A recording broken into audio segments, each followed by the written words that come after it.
પણ હવે અહીંયા વાત આવે છે કે ભગવાન કૃષ્ણની આંખો બંધ કેમ છે, એક અડધી આંખ ખુલ્લી કેમ છે, અડધી બંધ ને અડધી ખુલ્લી કેમ છે?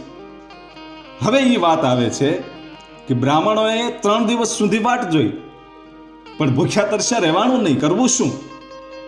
એટલે કીધું કે હવે 120 દિવસ સુધી વાટ જોવાય એવું નથી, અને વેરાવળથી ખારવાઓને બોલાવી અને એ વાવમાંથી ભગવાન કૃષ્ણની મૂર્તિ કાઢવામાં આવી.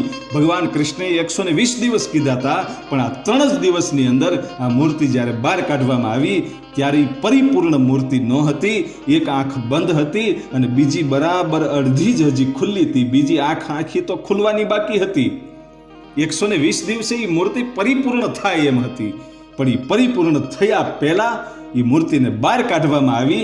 એટલે એક આંખ બંધ અને બીજી આંખ છે એ અડધી ખુલ્લી રહી ગઈ. અને તમે જાઓ ત્યારે ભગવાનના દર્શન કરજો. જમણી આંખ છે એ બંધ છે અને ડાબી આંખ છે ને એ અડધી ખુલ્લી છે. એ ભગવાનની મૂર્તિ છે. પછી દ્વારકાધીશના મંદિરમાં બેસાડવામાં આવી. એ આજે પણ એ જ મૂર્તિ છે.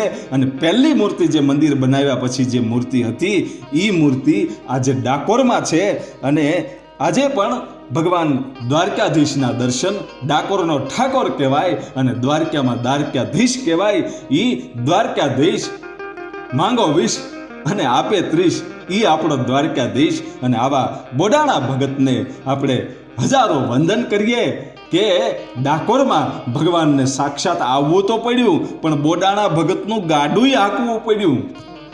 અને પછી એમ કહેવાય છે કે બોડાણા ભગત છે જ્યાં સુધી જીવ્યા ત્યાં સુધી ડાકોરમાં જ્યાં ભગવાન કૃષ્ણની મૂર્તિ હતી ત્યાં જઈ અને દર્શન કર્યા અને આખા ડાકોરને પાવન કર્યું. અત્યારે ડાકોરનો ઠાકોર કહેવાય, દ્વારકાધીશ કહેવાય. એ બોડાણા ભગતને આપણે